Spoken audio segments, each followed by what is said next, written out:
Welcome to the Andy Social Podcast. My name is Andy, and thank you very much for making the effort to listen to my podcast, and in particular, this episode. Before we get started, if you want to support this podcast, there are a couple of ways of doing it, and I won't spend too much time talking about this, of course.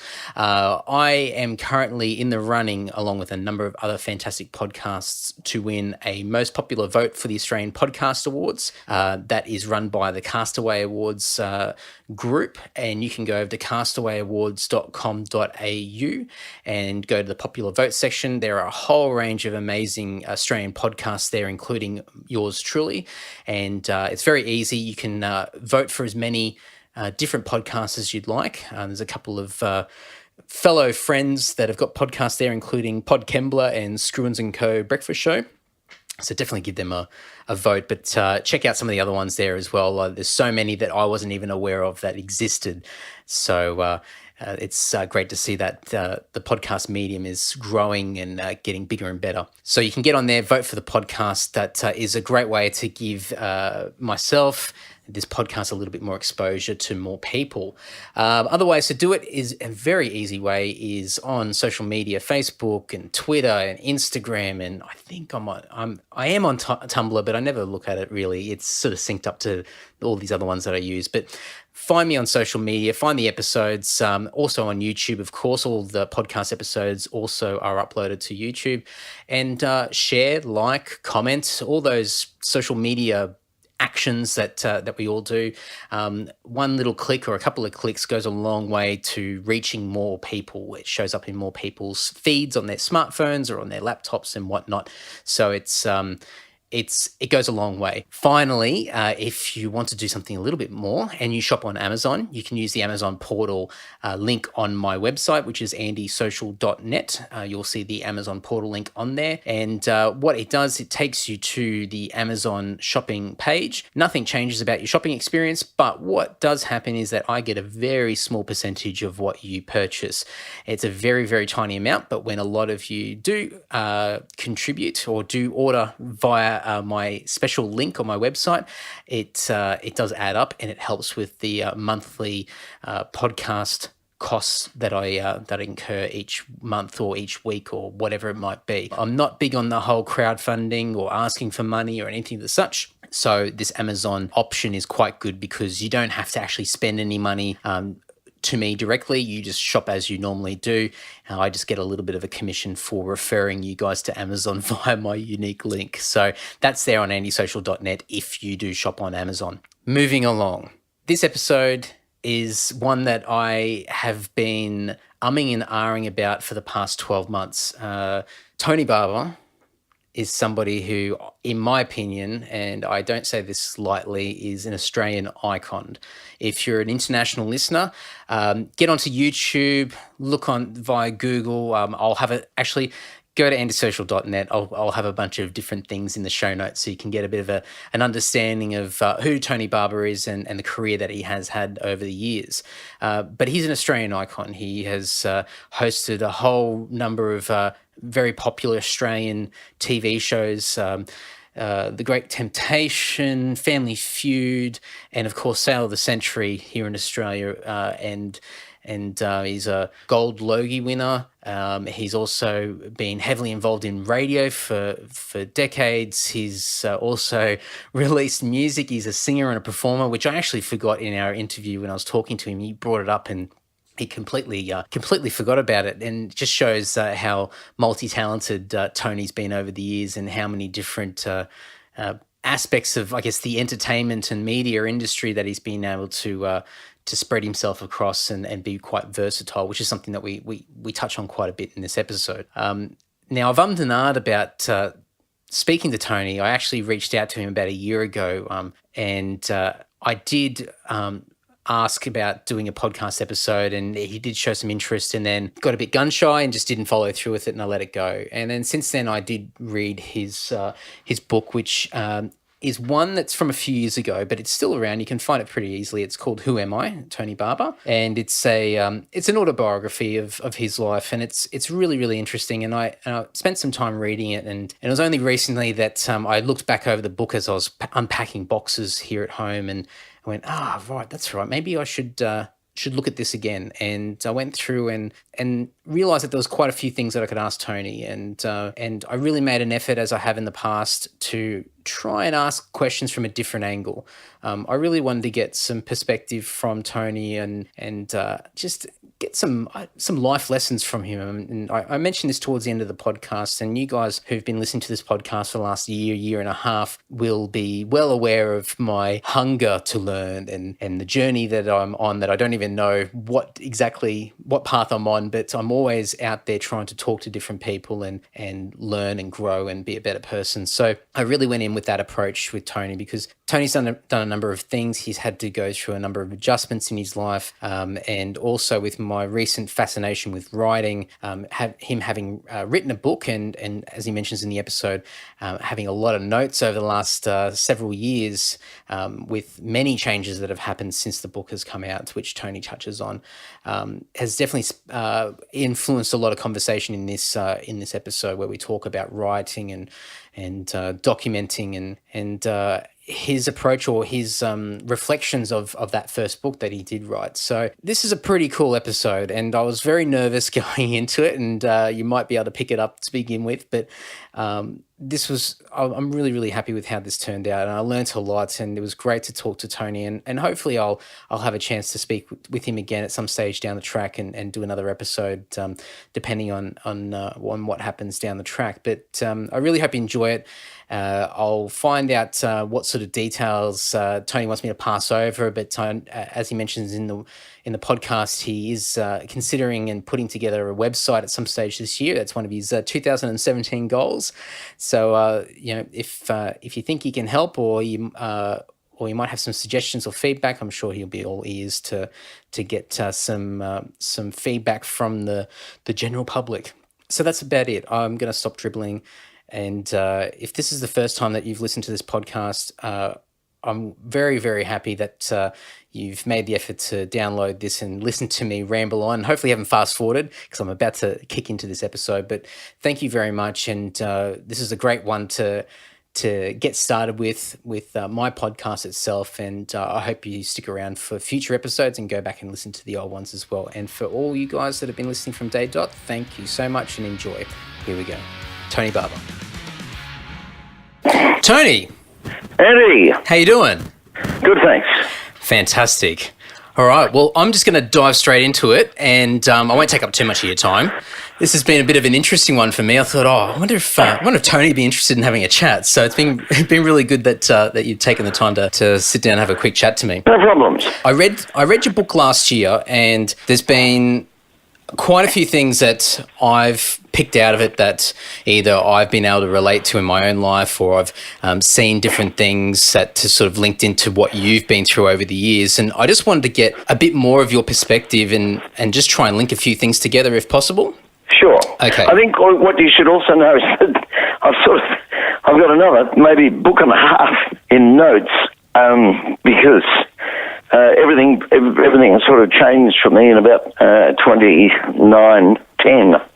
Yeah. When I lost my wife Helen, and then moved on. So that's been the last sort of 7 or 8 years.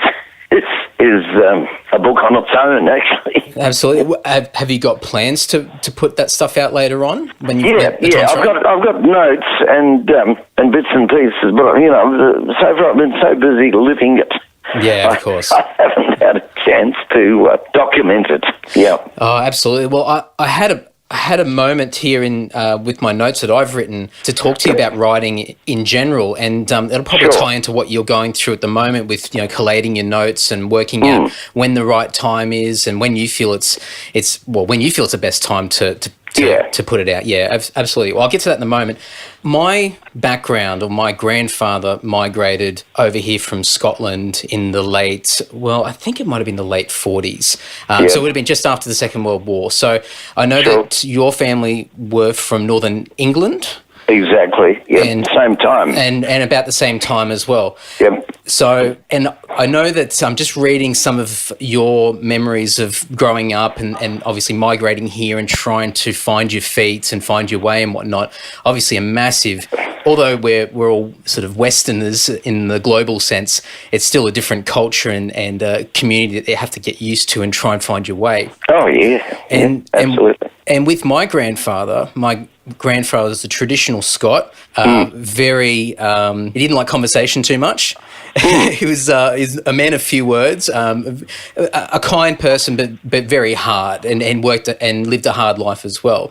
So it was very difficult growing up to have a conversation or even to try and learn the types of things that he had to go through when he migrated here, because he started a family once he was in Australia, whereas you came over as a child with your family. You already had a family established. Well, the Scots are a conservative lot. Anyway, even at home, they're not that sort of voluble. They don't sort of open up too much. Yeah, absolutely. And did you find, especially now, I guess it's always been like that over the years, where people talk about migrants coming to Australia and it's always in the news, and especially now and whatnot.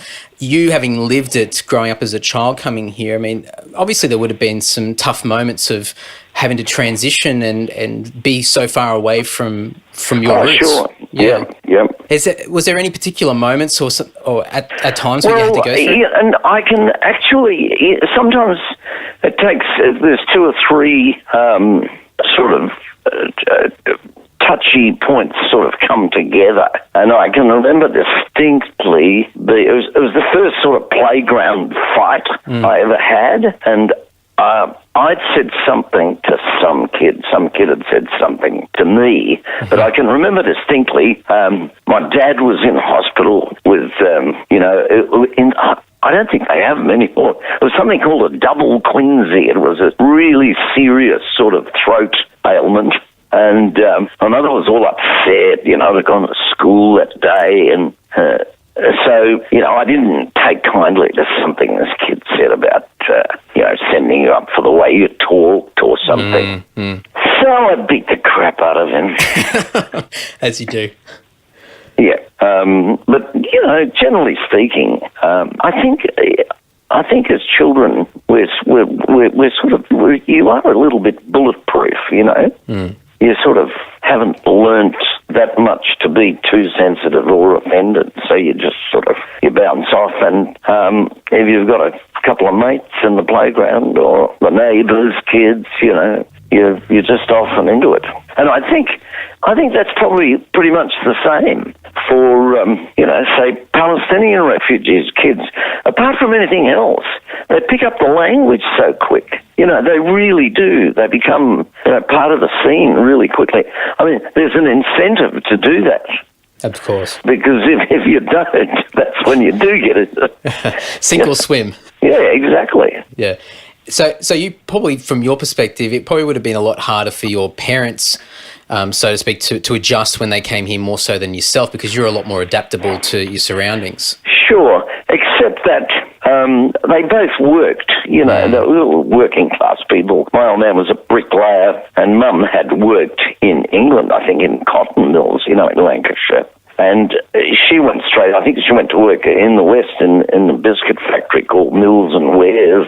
He was on the job almost the day we landed with trowel in hand. He was off and running. And again, I think the sooner you get into a work situation or any group activity, you're sort of home and hosed a bit. I guess you prove your worth and your value to other people around you. Yeah, absolutely. Yeah, my mother was terribly homesick. That's why. That's why we did the rebound, and it was quite the thing. It happened quite a lot with post-war migration. It was, let's get away from this place. Let's go. And then homesickness set in.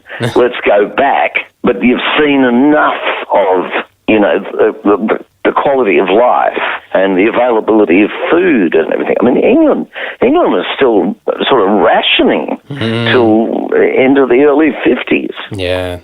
So out here it was like Wonderland, it was paradise. Really was paradise. But they did have that homesickness, and so there was a lot of that rebound, out, back, right, yes, that's where we belong.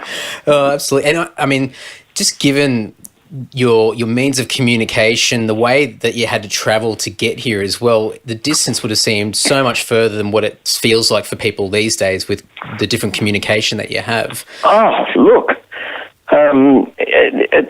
It's almost akin probably to interplanetary travel if you go back to those days. And even more, interestingly enough, I mean, that's pretty modern or postmodern. But I did a bit of television for some people, a little bit of documentary television on Norfolk Island and the graves of convicts who'd been sent there and worked there, of course, hardship work, and died there. And these tragic sort of gravestones, 20-something-year-olds. And I just, what a way to end up, because they must have thought they were on the surface of the moon. Oh, absolutely. In those days, yeah. Polar opposites to the Northern Hemisphere where they've come from, and getting on that boat and on that ship, and then just realising that they're never coming back. Exactly. Yeah, incredible. I tell you what, we're pretty lucky in hindsight when when you complain about your day-to-day problems, it's there. And don't start on sort of medical advances either. That's right. Absolutely. Yeah, definitely. Yeah, I've always been fascinated with earlier generations of migration out here, and I'm now married, and my wife's background is Italian, so her grandparents came over here from Italy, and they had to go through similar adjustments, but it would have been different again because there would have been more distinctive differences in culture and whatnot. Yeah. So it's always just been a fascinating thing, especially having a grandfather who did come over after the Second World War, and just trying to piece together a bit of understanding of what people had to go through, and just have to get moving and just do whatever you can to stay afloat. Well, it's interesting you mention Italians, because my early schooling in the convent in Fremantle and then the Christian Brothers in Fremantle, there was an enormous percentage of Italian kids, because the Italian migration was the same. And they had, as every bit as hard as it was for English-speaking migrants, I mean, they were really behind the eight ball with the language, and the customs were even tighter. So they struggled. I mean, the brothers really, they didn't hold back. Yeah. On these poor, I used to feel terribly sorry for these kids, because you were in trouble anyway, because you really couldn't handle the workload because you didn't have the language. And they copped heaps. Oh, absolutely. Absolutely. I mean, we're always talking about the past and the history and the way that people have been treated in different groups and whatnot. And you sort of, and when you watch it on the news and you see various stories about it, you're sort of disconnected from it. But I guess when for yourself, you've had firsthand experience seeing others go through it and yourself to a degree. But and then for me, being connected to family that have gone through it as well, it just makes it such more of a reality. Yeah. Well, I mean, it's a universal difficulty that if you've got an established population and it's infringed upon by outsiders, there's always those friction points, and that can be hard for kids, especially. And I think now with. And you're well familiar with social media these days and the internet and connecting to different people. I mean, it's far from perfect, and I don't think we'll ever get to a point where everybody will completely get along and be happy, but there's definitely more of an open mind approach to understanding that even though you're from a different background, we've all got the same wants and needs. And so absolutely, so we are progressing. We might be progressing slowly, but we're moving in the right direction. Absolutely, getting there. Yeah. One other thing that I'm going to jump all over the place a little bit with you, but another thing that I'm really fascinated about your career and moving in so many different facets of media and the entertainment industry over the years, starting out in radio and then sort of over time moving into TV and whatnot.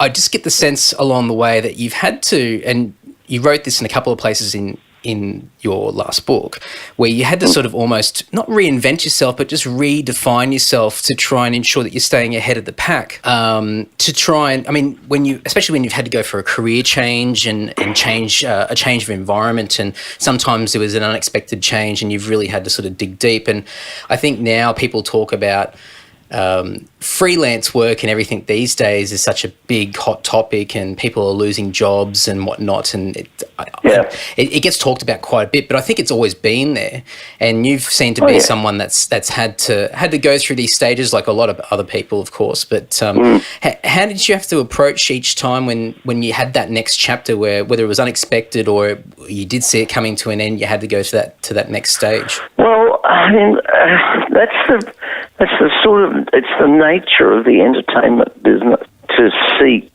the novel, the novel, the whatever it is that's a hit at that time, or whatever the mores are in terms of personality, etc. I mean, I think I was always very lucky to have that singing bow. Of course, that's right. Yeah. String up my bow or whatever they call it. Because I could always sort of get a couple of one-nighters in a hotel or a club or a regular gig, sort of comparing and singing, such as the one at Spelson's in Sydney, and it was not only a sort of the security of that, of being able to do that, but also the experience. I used to call it, when they train soldiers for serious training for war, they get to a stage where they actually practice with live ammunition. And that, I just always felt that I had that, an analogy of that, in that I was being paid to do various types of work that enabled me to improve myself and to always have an audience. Yeah. I mean, the thing is, you're going to entertain people. You've got to have people in front of you and work on it and know what their responses are and know how to how to cater to that, etc. So I think I was very lucky in that regard. Oh, absolutely. And I think, and the contrast, I believe, which is why, I was talking to someone the other day in the business, we did a promotion or something for Nine, but I said, we were so lucky to have our careers when we had them, because, and certainly in terms of television, it was still emerging, and you emerged with it, and you were literally allowed to grow on the job. I mean, nowadays, if you don't sort of get up there and hit big time straight off, the caravan moves on. Yeah, that's right. It's so much more difficult. Absolutely, and you can't just be, you can't really be promising anymore. You see, so you realize, this kid shows promise. Let's take him under our wing and do a bit of thing. But nowadays, I think they just get you're either a hit or a miss. That's exactly right. And I remember because a lot of, I guess, the last 10 or 15 years of my life have been in the music side of things. So I perform, I play in a band and toured around the world and across the country and whatnot. And I certainly see similar things in music as what you've just described as well, where years and years ago you would get a record label that would sign an artist, and they would develop that artist over a series of albums and releases over 10 or 15 years. Now you've got to pretty much have the hit ready to go, and if you don't have it, then that's it, you're gone. And the way that people consume music these days, they'll listen to something for 10 or 20 seconds and they'll flick to the next song, because they don't want to learn to get used to the songs or the album or whatnot. So it's similar, and I guess it's similar in a whole range of industries in general, where it's just people want things straight away and they don't want to wait, and they don't want don't want things to grow. So I hear you, absolutely. Very lucky to go through that period of time in that particular industry. Yeah. I always think so anyway. Yeah. Yeah, definitely. And what you said before as well about whether it be performing or in front of the camera or behind the microphone doing radio and whatnot, whatever you were doing wasn't just so much to ensure that money was coming in. I mean, of course that was an important thing, but it was also to upskill yourself to ensure that you remained versatile and multifaceted, which I think a lot of people forget about, that they're so consumed about just trying to get money in. They're not worried about what they're learning or potentially what they could learn doing the job. Yeah. And there's also, there's also the question of just general behaviour. You also have to learn how to deal with people and how to be prepared to, turn the other cheek and accept criticism and, always, they almost sound like old-fashioned things, but just the manners of the business, and what's expected. Well, I think it's still there, and a lot of people probably forget about it because, we're so used to not talking face-to-face with people or even over the phone, where we're used to just sending text messages and talking on the internet and whatnot. So I'll give you an illustration. Yeah. When we were recording 5 shows a day of sale, I had the great joy of 3 or 4 different hostesses or co-hosts that I worked with. And I won't give you the name, but at one stage, one of them, it just started to be you're recording 5 shows, so you do the show, you have a break, you get changed, but then you've got to be back ready to go when the whistle blows, or when the floor manager says so. Yeah. And this one, at this point, was being tardy a lot. Quite a lot. We were waiting a lot. And so the studio audience is in place, the cameramen are in place. And I just one day, I just had to take her aside. I said, listen, you've got to realise you're working with people, the floor crew, the camera crew, all those people who are there doing their job, ready to play, ready to do it. And they're earning just a small fraction of what you're earning. And they all know that you're getting plenty. And all you've got to do is go and put a dress on and get that hair put right back in position. And you have to be there. You've got to be there. Yeah. And it's really, I think one of my great background pluses was my time at the Naval College and in the service, because you realise that punctuality is the soul, the heart and soul of everything. And it is in show business too. Anything where something's got to get to air at a certain time, or you would know, newspaper, deadlines, whatever, you've just got to be there. And again, that was something I learned not in the business, but, growing into the business, but I was able to apply it. And it sounds really, Tony was terrific, he was always on time. But it is, you get a reputation for these things. Never late, he's never late. It sounds so small, but it has such a big impact because they know you're reliable. They can rely on you. It's huge, yeah. So that's the thing.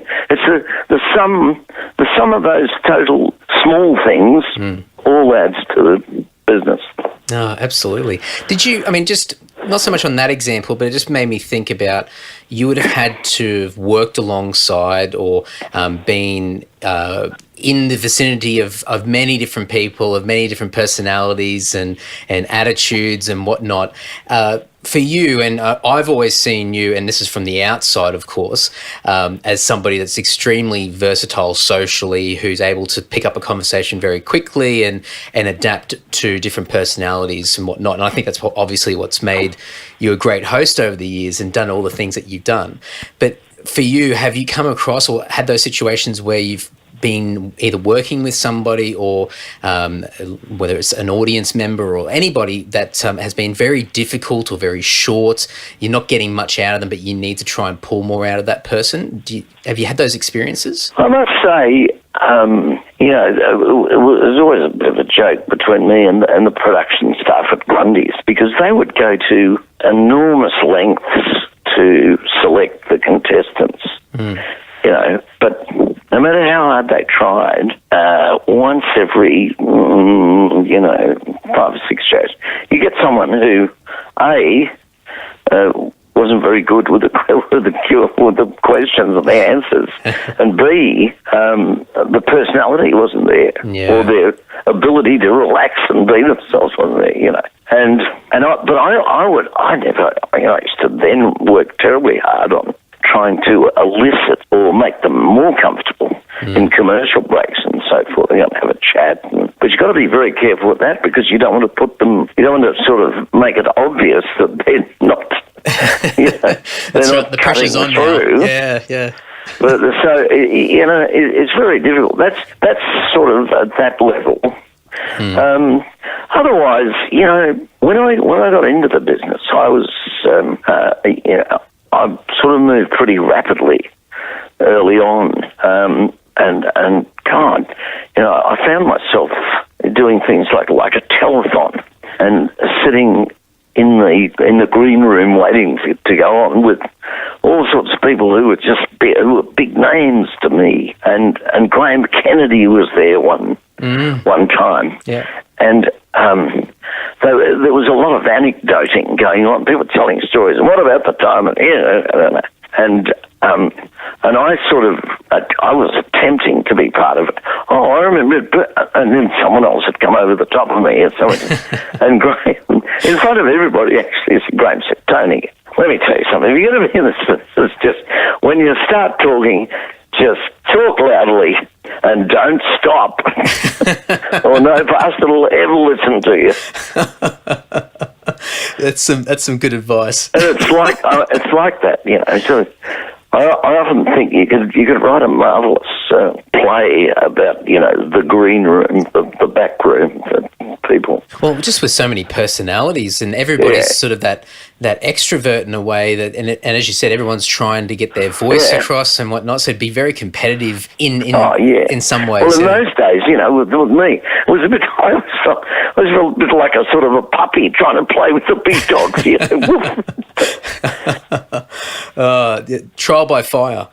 Yeah, incredible. Yeah, it's I see it, and I think everybody does when you go into the workforce, or when you're earlier in childhood, and just having to deal with different people, and you just, no matter how much you try to associate with people that are like-minded and similar personalities, you're always going to have to be exposed to people that just don't see eye to eye with you, or have a completely different set of values or personalities or whatnot. And you have to be very, very versatile. You have to adapt to the situation and try and find some sort of common link there, and something that you can if there's a task at hand that needs to be done, just whatever it takes to get it over the line. It's a bit of a contradiction, actually, because on the one hand you want to sort of listen and learn, on the other hand you want to be taken seriously. So but it's difficult.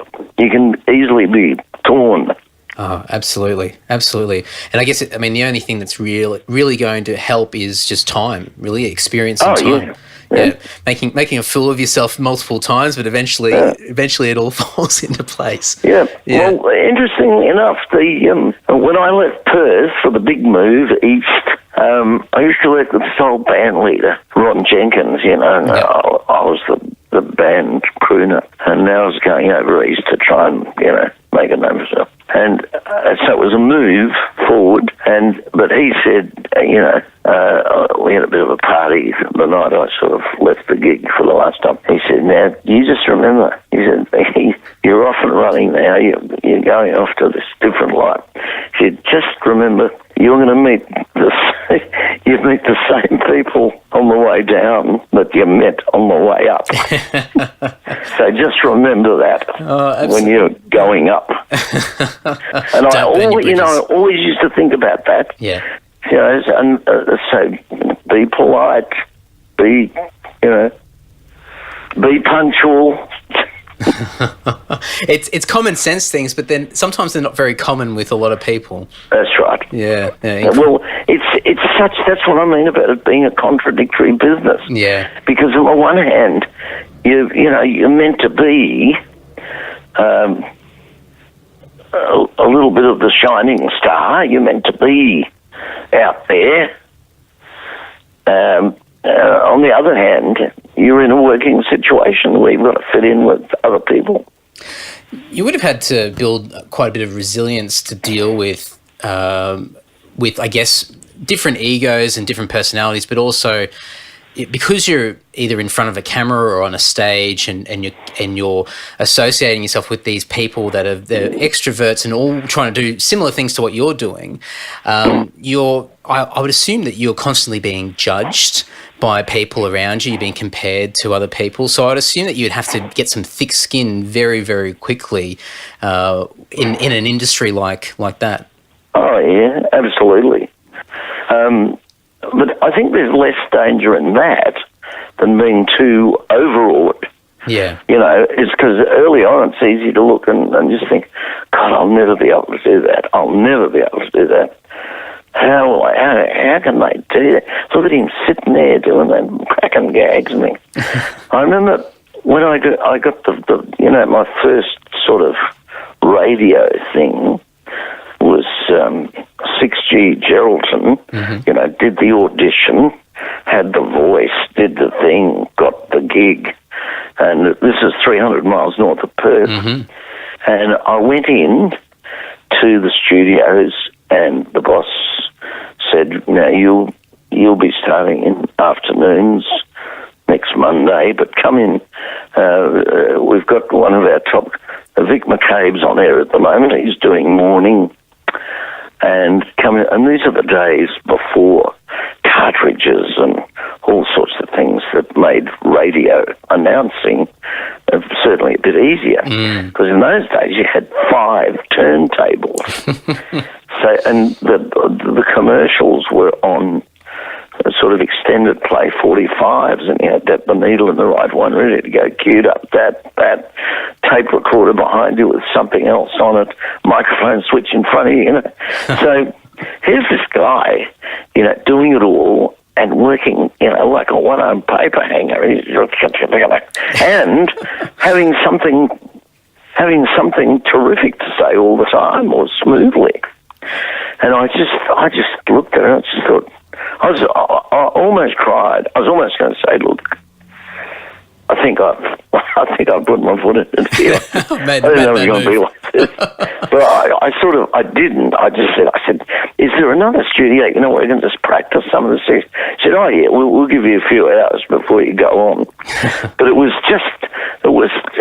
almost horrifying to think and just say, "Could never ever do that. I'll never be able to do that." Anyway, within 3 or 4 days, off you go. You've got it, and quite a nice feeling of accomplishment, actually. It's I guess it's like a lot of things in life. A lot of people will put something off for years, or put it off indefinitely because they feel it's too difficult or too beyond their means. And then once you actually get started, which is usually the hardest thing, sure, it's never as bad as what you've made it out to be. I mean, look at the simple things like swimming. Yeah. Some people never learn to swim because they say, "I can't, I won't, I don't." It's funny because we've got all the grandkids here at the moment, and they've got a program, it's a terrific program called Little Nippers. Yep. And the local surf club, it's not that there's much surf here, but they take them out in classes, and they've got running on the beach to collect flags and do things, and it's fantastic, really. That's it. Start them young while they're, as you said before, with being a kid, you're a lot more adaptable and you don't have those fears. You just dive into it, literally. That's it. Yeah, definitely. One other question I've got, and I'll take this full circle back to what you were talking about right at the start of our chat about notes and writing and all these notes that you've got now for a book that at some stage you'll put out down the track. But one thing that I did notice was the last book that you put out, you had at the beginning of the book a little bit of a foreword where it was dated in 1990, and you're writing that at a particular period in time, and I think just when you're leaving Sale and you're sort of having to find your feet again and whatnot. And then obviously the book didn't come out or wasn't first published until 2001. So there's a long time in between, and I may have missed this, so I'll please forgive me if you didn't note it in the book. But was there a particular reason that it took that long? Was it because you were still living it, as you mentioned just earlier on? Oh yeah. I was still. Well, yeah. The thing when I left Nine, the big thing was, your whole life, our sort of existence was based on that rather terrific income package, which wasn't there. So I sort of determined that I would do everything in my power to replace that, somehow. And it just meant sort of doing a hell of a lot of work, a lot of interstate trips, So there was a period of really, moving about and getting stuck right into it. So, So definitely living it at that time. Just living it, yeah. It's I think writing in general for me is something that only just recently has started to click with me. Or even just the process of recording your own thoughts and experiences and whatnot. And when I saw the period of time between when you'd started thinking about it and whatnot back in 1990, and then obviously the book not coming out for another 11 years, there's a feeling of reassurance for me in my life that you don't have to run and race to try and get something done ASAP. And sometimes if you chip away at things and whatnot, you'll get a better result. And it's a marathon. It's not a race. And, sure. Also, and you've got to be a little bit in the mood, of course. It was fits and starts with me, and then I'd think of something else that I wanted. So you open up the files. I think fortunately, my timing was good technically because of computers and Word, and the ability to self-correct and self-edit without too much fuss, Yeah, definitely. So it definitely would help. But I found there was a lot of sort of, I did it compartmentally. Yes. Yeah. Did you find when you got to the final stages of that, because it's more or less an autobiography, and you've gone through various touched on various stages of your life from day dot to that at that point. You said the other day, I noticed you were online and you said that you were reading Jimmy Barnes's new book.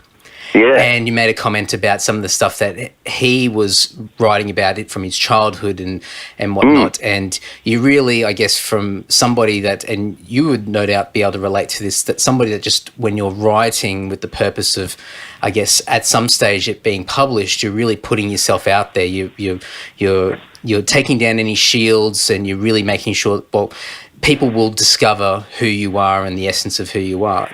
Sure. Was that something leading up to when that book was finally coming out? Was there any, I don't know, what was the feelings? Were you anxious, or were you sort of relieved, or were you excited that finally it was? No, I was just, I was more concerned about I had a really good editor assigned to me, and I used to run stuff past her all the time. I'm trying to think, Hazel, something like that. But the thing is, with the biographical, with the autobiography, it's your voice. Yeah. And she, after the first couple of chapters, she said, "Now this is great. This is your voice." She said, "Don't change the voice because you grow up, because more things happen, different things happen. Keep that sort of tenor the same through it," which was terrific advice. But what I found was that those early years were not so much happens, so you can sort of linger over. I don't know, like the ship leaving Southampton. you can linger over scenes longer because there aren't so many scenes. Yeah, of course, of course. We came to Australia. I went to school, and you can pick things out and colour them in. But what you find then, because it does become a bit, and then it's becoming so quick, that you really have to be circumspect about the scenes that are worth filling in. Yeah, yeah, of course. Did you find it therapeutic? Well, that was the advice that I was given. Yeah, of course. Did you find it therapeutic at all to be able to? Get absolutely. Yeah. I think cathartic is the usual expression. Yes, yep, absolutely. But it is. I mean, you think that's it. And depending on what sort of life you've led or where you've been and what you've been doing, it can sort of flash past. You don't get this opportunity to be too reflective and I found it was great. It was a very sort of like self-analysis to go back and I can see exactly where I went a bit wrong or I went a bit sort of too hasty or whatever. So yeah, it's a very good experience. It's something that I've always thought about because I guess for a lot of people, when you look at biographies or autobiographies, that they're written for or from people that are well known. They're either celebrities or they've achieved greatness, whichever interpretation of that would that be. But my sort of thoughts on it is that it's probably something that everybody should do at some stage in their life, and probably once you've experienced a large degree of life, not writing your memoirs when you're 18 years old, but I think it's, as you said, to be able to have that moment or that chance to be able to reflect and then digest and sort of look back and understand things in hindsight now. And I couldn't agree more, and that's the great. People always say, "Oh, there's a book in that. There's a book in that." I think there's probably a book in everybody's life, because the most humble sort of maybe nondescript in one sense does have things happening. I mean, people have things happening. Yeah, of course. Yeah, of course. Yeah, it's something that has been sitting in my mind quite a bit over the last probably year or so, where even something from a journaling point of view and just writing down thoughts or recording things, and such like the podcast that I do, this podcast, and just documenting things along the way. And it's not so much that you do it for the end goal to collate it together for some sort of published document or anything like that. It's just to leave whether it be a digital or a physical footprint along the way of your life and your thoughts and perspectives at different stages. Because as you've mentioned before, like things constantly change all the time as you meet new people and have different experiences. Your life goes in a number of directions. Well, it's interesting you hit on that because you mentioned my Facebook activity, which is actually it's a bit of a bone of contention. Well, I thought that bloody Facebook again.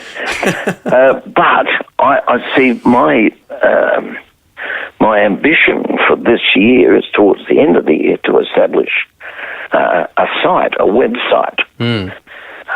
So I'm trying to get into the habit of just sort of seeing how this Facebook thing, just become more savvy with the medium generally, because it is a medium. I mean, it's almost like having your own radio show. It is. You've got an audience there. That's daily for sure. Newspaper or whatever. Yeah.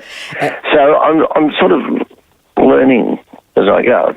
Well, I did notice the other day you had made a post saying that you just signed up for Instagram and you're underway with Instagram. And I thought, there you go. You're branching out into some of these other mediums. I had a look at that, but that was almost force of circumstance because the kids and the grandkids even are all on Instagram. Yeah. You know, that seems to be, I don't know, I haven't really worked out, is it a sort of a classier Facebook? Is it a different sort of Facebook? It's more pictorial. It is. I noticed that. Yes, yeah. It's very much, I think, with Facebook, where you can, if you want to, you can write a long essay of your opinions and thoughts and whatnot, or you can write a quick one-liner. With Instagram, you're forced to convey messages through pictures and illustrate. Yeah. So it's quite good. I mean, I think initially it started out as a website that people would take pictures of their food.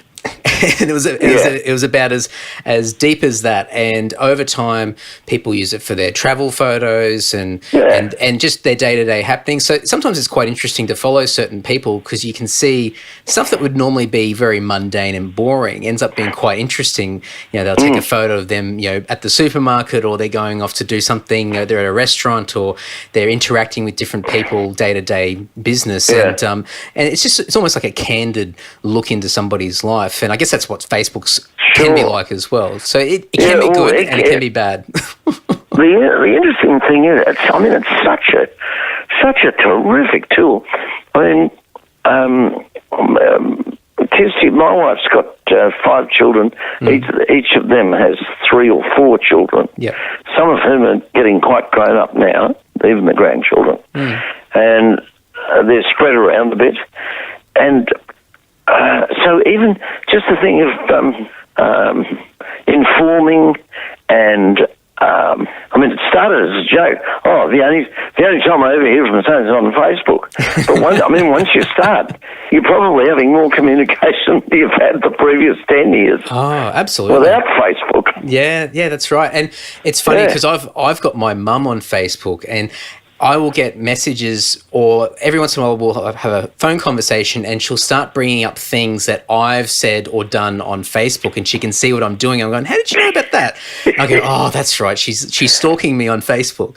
So, but it's quite good because sometimes you, especially for, I guess, a younger person with a parent or a grandparent, trying to express themselves or explain what they like and what they don't like can be difficult when you're still trying to find your way. And sometimes something like Facebook or Instagram, where you're doing it in an indirect way, it still passes that message on, and people can understand and connect a lot better. So it can be used in a lot of good ways, and at the same time, it can be a severe time waster as well. So it's a love-hate relationship with it. Sure. Yeah. But they know you're safe. That's right, absolutely. Yeah, that's right. There's many times where I've had friends that have gone overseas and haven't contacted their parents in weeks, and the parents aren't jumping up and down because they're just watching them on Facebook, and that's it. Yeah. So it's definitely a different time as to what it was years ago, where you have to go and find a phone card and try and find a phone to dial 50 numbers to try and get your parents' home phone back at home. Yeah. Nightmare. Yeah, absolutely. So with writing now, and as I said, I'm really interested in just whatever facet it is, whether it actually be writing for a book or for something, an article, or recording thoughts and whatnot. And you mentioned right at the start where you've got a whole series of notes, and obviously another dramatic chapter of your life has come since the last book was put out. And you did mention in passing as well that you're still kind of living through, or you have been living through a lot of this, which is why you haven't got another book out yet. What's your approach now as to where you're currently at, and do you see that there's something in the near horizon, or is it something that you're still in the process of still trying to get together your thoughts and write things down? I think I'm starting to be without being too much of an apostle or a disciple. Mm-hmm. I'm starting to pick up on the need for the aging person to be more and better represented in on Facebook or in places. Mm-hmm. I think there's there's been in we were talking about this the other day here around the dinner table. I'm coming up for 77, and septuagenarians generally, we have had a bit of a dream run.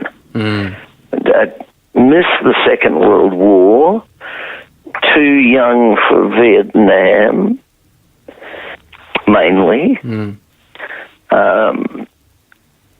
And then all these wonderful technical developments that make life easier.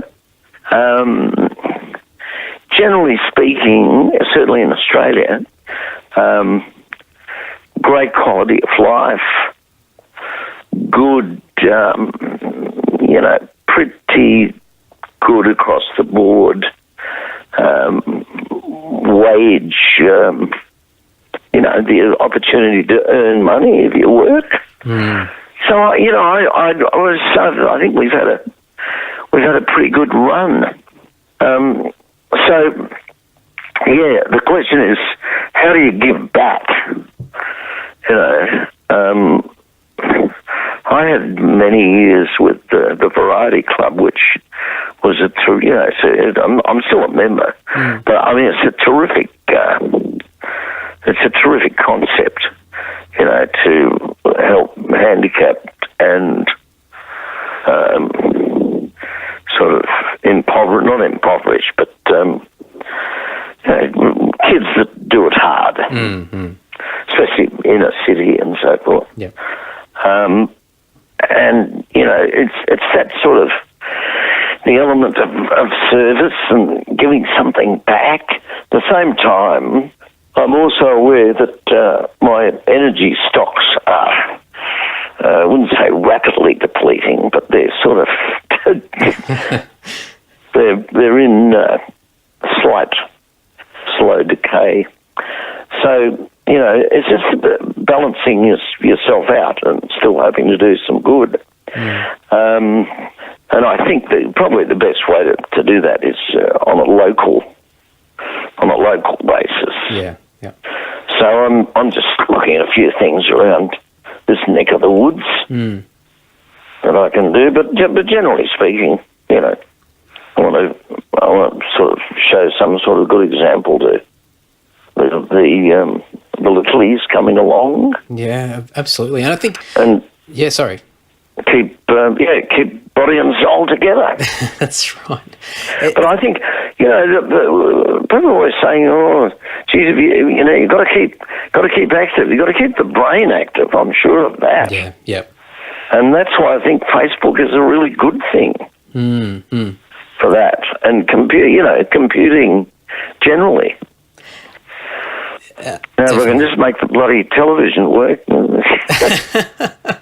Don't worry, I think a lot of us have that same problem ourselves anyway. So it's not. I don't think it's age defined. I think a lot of us have frustrations with technology on a daily basis. But it's interesting, and I hope that at some point in the future, where the time feels right for you, that you will put out, the next period of your life in written form. And I think from my perspective, and I'm 32, so I guess in the grand scheme of things, I'm still relatively young and inexperienced. And I think the biggest thing that I find with myself and people roughly around my age, probably the 20s and the 30s, is that everyone's searching for some form of wisdom or perspective, and I'm sure you probably would have gauged a little bit of that from me just with the types of questions that I've been asking you. And one thing that I didn't get a lot of, I guess, from like my grandfather, just because of the relationship and whatnot, is not getting that life perspective as to the life lessons and whatnot. Now, some of them, I did get some good lessons from him growing up, but they were delivered in a very blunt and forceful way. But it's always something that I'm searching for, and I know a lot of friends in similar circles are always looking for that new perspective, or something that, especially for somebody that's been through everything, and when you're a teenager, you think that you know everything, and your parents or grandparents will tell you what what is right and what's wrong, and you disregard that because what would they know? But then once you get into your 20s and your 30s, I think you start to finally mature a little bit to understand that, oh, maybe we should listen a little bit to some of these people that have done a little bit more than we have.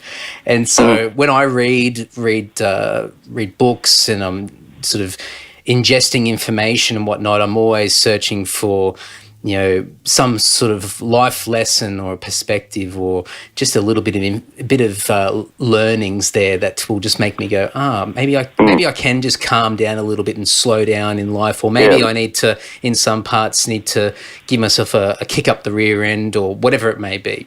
I think that's great. I think, and you know, you've touched on it. There are, I think there are universal and ageless standards and things that don't change, and that's you know, which is a good thing, because that makes it easy. If you get that right, you get this right. Yeah. On the other hand, I this is where I think the difficulty for various generations comes. See, people always said, well, there's so much change.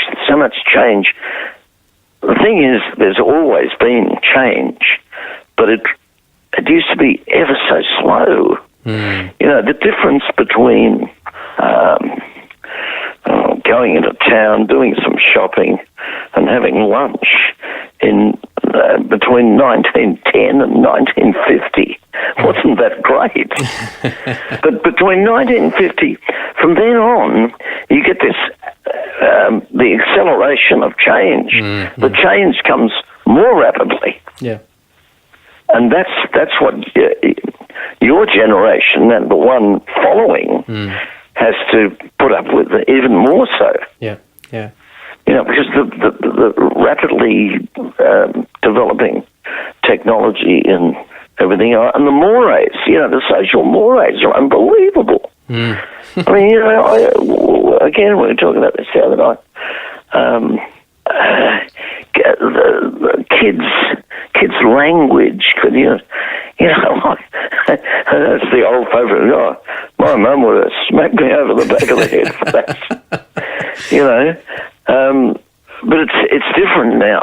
It has changed, and you don't notice it happening. It's happened. It's gone. Yep. It's gone.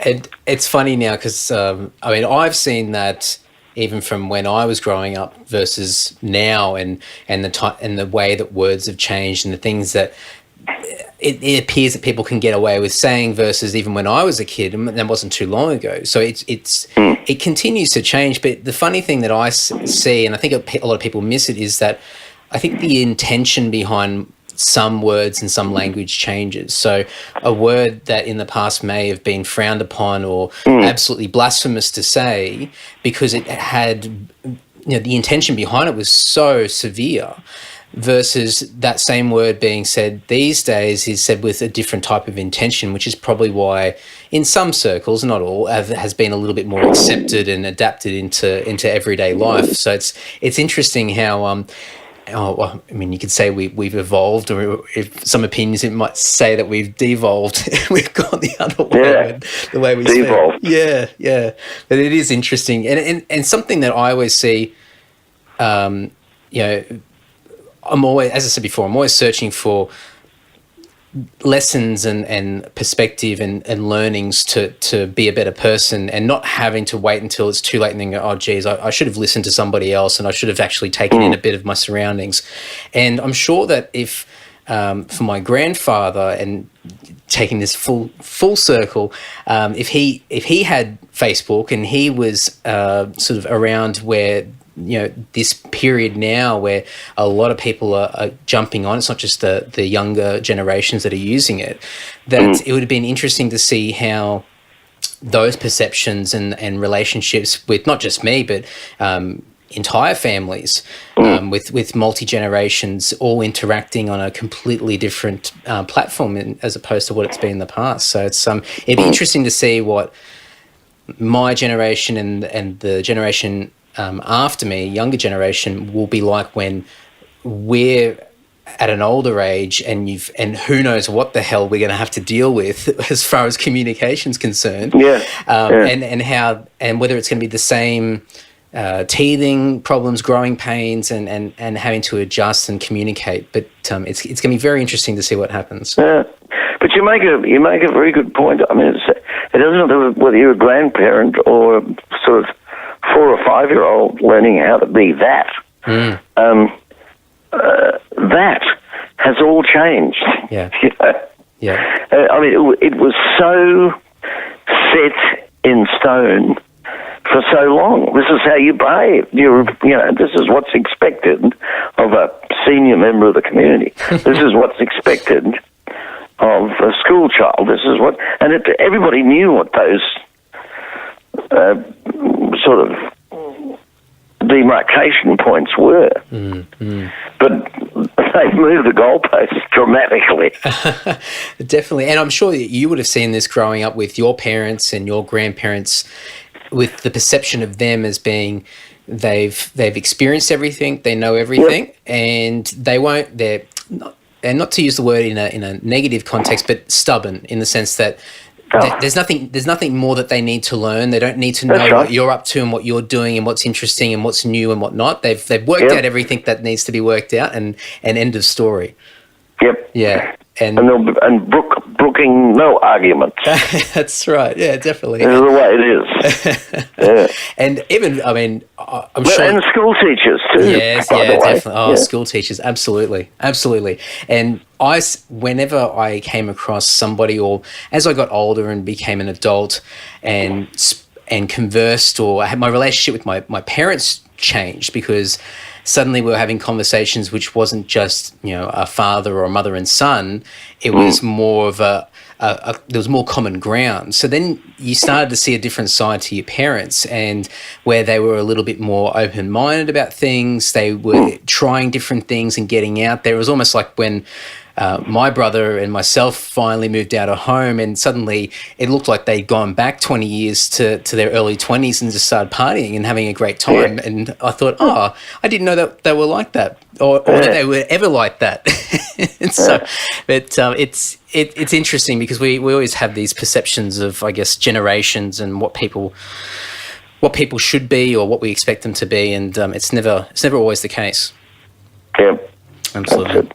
Well, on that note, thank you so much, and I won't take up any more of your time. And it's been really insightful just to get a bit of perspective from your side, especially from the different stages and different facets of life that you've been in, which not a lot of people have been through, like working in the entertainment industry. So it's interesting just to get some thoughts from your enjoyed it a lot. Oh, fantastic. Yeah. Well, all the best, Tony, and we'll speak soon. Thanks, Tony. Bye-bye. Cheers, mate. Bye. Thanks, everyone. Hope you enjoyed that really, really cool chat that I've had with Tony. As mentioned, all of the links and notes and whatnot will be on andysocial.net, so that all the show notes will be there.